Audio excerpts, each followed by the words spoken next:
वही वीडियो देखो जो आए बिना ब्रेक के। अभी डाउनलोड करें तक ऐप। नमस्कार, मैं हूं शम्स ताहिर खान और आप देख रहे हैं वारदात।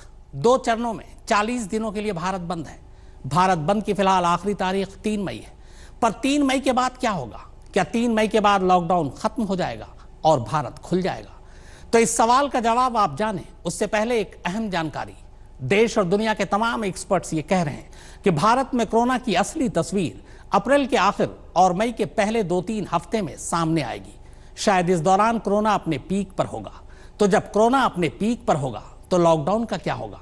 तो पेश है इसी पेचीदा सवाल पर यह रिपोर्ट। 3 मई के बाद भारत में क्या होगा? 3 मई के बाद लॉकडाउन खत्म हो, 3 मई के बाद लॉकडाउन और आगे बढ़ेगा, 3 मई के बाद लॉकडाउन में या फिर लॉकडाउन जून जुलाई तक जारी रहेगा? ये वो सवाल हैं जिनका जवाब हर देशवासी जानना चाहता है। मगर ये सवाल जितने आसान हैं, जवाब उतने ही पेचीदा। देश और दुनिया के तमाम एक्सपर्ट्स और वैज्ञानिकों की नजर भी इसी सवाल पर है,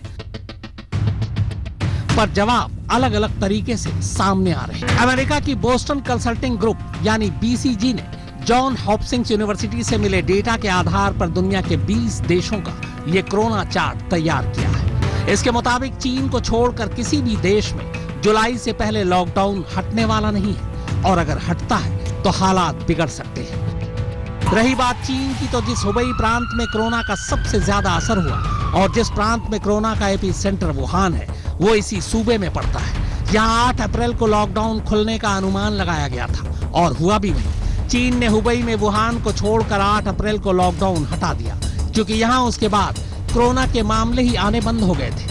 मगर दुनिया भर के दबाव और चीन में मौत के आंकड़ों पर उठ रहे सवाल के बाद यहाँ अचानक करीब 1300 मौत के नए आंकड़े दर्ज किए गए। बीसीजी ऐसा अनुमान लगा रही है कि भारत में ये लॉकडाउन जून के आखिरी हफ्ते से लेकर सितंबर के दूसरे हफ्ते तक चल सकता है।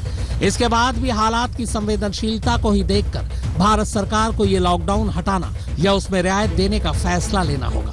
मगर इससे पहले लॉकडाउन हटाना भारत के लिए मुश्किल भरा फैसला हो सकता है, क्योंकि अगर ऐसा हुआ तो भारत में कोरोना पॉजिटिव केसेस की बाढ़ और देश के मौजूदा मेडिकल सिस्टम के हिसाब से इसे संभाल पाना मुश्किल होगा। बीसीजी ने यह अनुमान भारत में कोरोना के संक्रमण के फैलने के बाद अब तक के डेटा के आधार पर लगाया है। इन्हीं आंकड़ों के आधार पर यह रिपोर्ट भी बता रही है कि देश में कोरोना पीक पर कब पहुंचेगा, कब यहाँ आंशिक तौर पर लॉकडाउन हटाया जा सकता है और कब भारत पूरी तरह से लॉकडाउन हटाने की हालत में। बोस्टन कंसल्टिंग ग्रुप यानी बीसीजी के इस चार्ट को देखिए।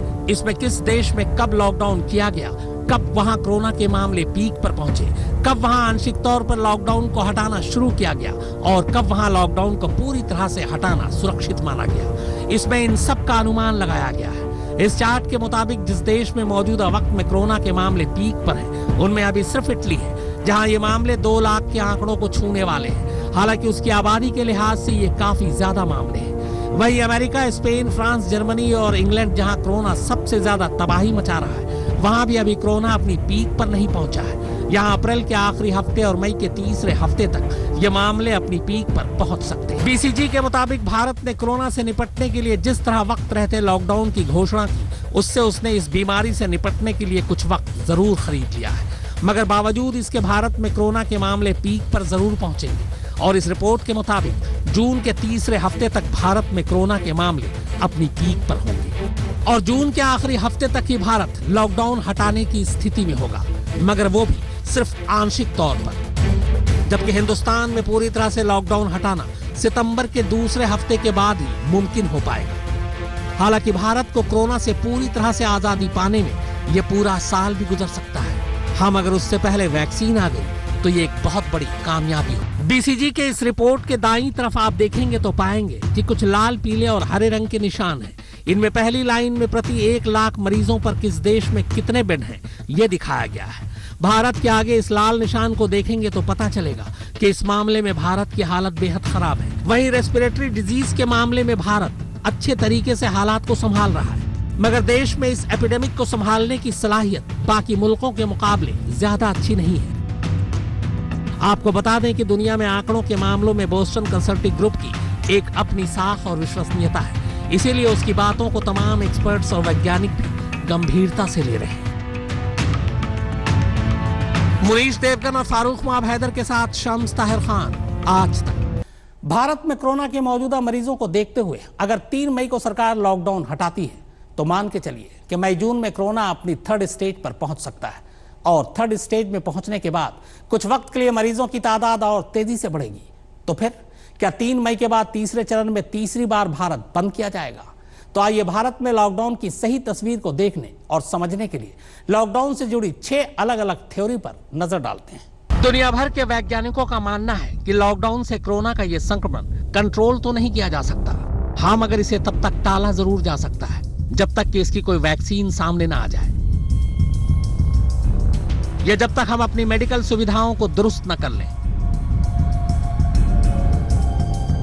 वेल्लूर के क्रिश्चियन मेडिकल कॉलेज से retired clinical virologist professor T Jacob John के मुताबिक अगर एक बार भारत में लॉकडाउन खुला तो ये मामले बहुत तेजी से ऊपर जाएंगे और बिना तैयारी के इसे संभालना मुश्किल होगा। इंडियन चेस सोसाइटी के मुताबिक भारत कोरोना के मामले में अमेरिका से 1 से 2 हफ्ते पीछे चल रहा है और यहाँ कोरोना अपनी पीक पर अप्रैल के आखिरी या मई के शुरुआती हफ्ते में पहुंचेगा।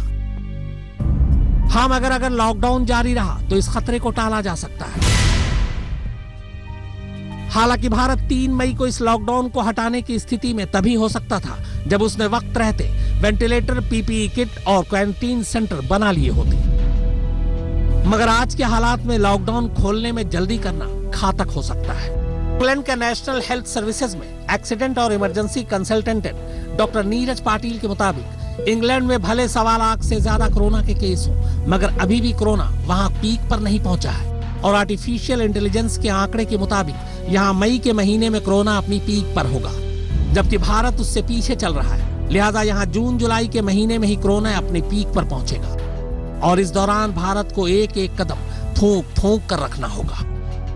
भारत की सरकार का खुद ही अनुमान है कि देश में कोरोना के मामले मई के पहले हफ्ते में पीक पर पहुंच सकते हैं, जबकि उसके बाद इसके नंबर में कमी आनी शुरू हो जाएगी। हालांकि गृह मंत्रालय के सूत्रों का कहना है कि लॉकडाउन की वजह से भारत में कोरोना के मरीजों की तादाद बाकी मुल्कों के मुकाबले काफी कम है। राजस्थान, पंजाब और बिहार जैसे राज्य जिन्होंने पहले ही लॉकडाउन कर दिया था, वहां इन मामलों में ज्यादा उछाल नहीं आया, जबकि यूपी, गुजरात, महाराष्ट्र जैसे राज्य जिन्होंने केंद्र सरकार के ऐलान के बाद ही पूरी तरह से लॉकडाउन किया, वहां ये मामले ज्यादा हैं। सूत्रों के मुताबिक भारत में अगला हफ्ता बेहद अहम है क्योंकि धीरे धीरे भारत में टेस्टिंग की रफ्तार बढ़ती जा रही है और मुमकिन है कि अगले हफ्ते तक कोरोना पॉजिटिव मामलों की तादाद में काफी उछाल देखने। जाहिर है भारत को पहले कोरोना के पीक पर पहुंचने के बाद के खतरे के लिए खुद को तैयार करना होगा और तभी लॉकडाउन हटाने के बारे में फैसला करना सुरक्षित होगा। खुद पंजाब के मुख्यमंत्री कैप्टन अमरिंदर सिंह दुनिया भर के वैज्ञानिकों का हवाला देते हुए कह रहे हैं कि हिंदुस्तान में कोरोना सितंबर के मध्य तक अपनी पीक पर पहुंचेगा और तब इसमें 80 से 85% भारत के हिस्से प्रभावित हो जाएंगे। इतना ही नहीं, भारत के करीब 58% लोग तब कोरोना की गिरफ्त में होंगे। They have said that they expect कि ये इसकी पीक आएगी हिंदुस्तान में। So did the John Hopkins Institute and so did the Boston University. सबने यही बात की है कि हिंदुस्तान में I think you will touch a peak by July, August, and then it may come down. Here is the report, and it is here you are. It says that in the SF1 scenario, COVID-19 epidemic in India is estimated to reach its peak in mid-September, not July, mid-September, at a point when 58% of the population has been infected. गर्मी और corona के connection को लेकर भी तमाम तरह की बातें सामने आ रही हैं। मसलन गर्मी आने पर कोरोना का असर कम हो सकता है, मगर जानकारों का मानना है कि आंख बंद कर लेने से यह खतरा टलने वाला नहीं है, क्योंकि ऐसा होगा इसकी उम्मीद कम है। दुनिया में कुछ ऐसे देशों में भी कोरोना ने तबाही मचाई जहां जनवरी से लेकर अप्रैल तक के महीने में गर्मी पड़ती है।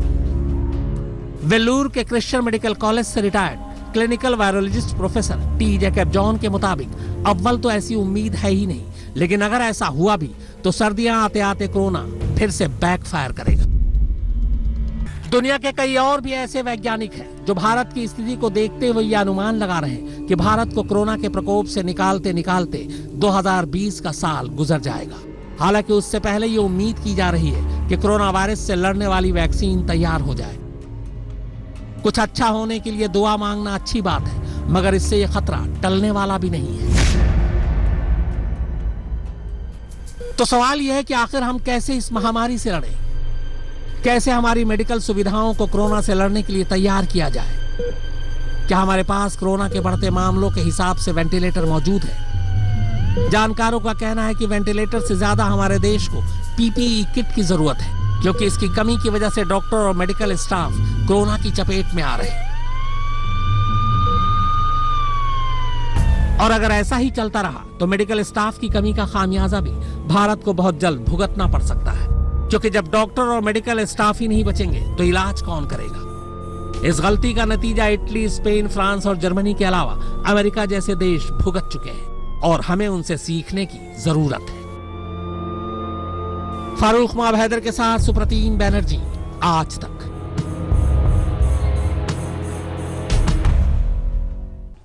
एक मामूली से वायरस और उसकी वजह से लगे लॉकडाउन ने इंसानों के निजाम को बिगाड़ कर रख दिया है।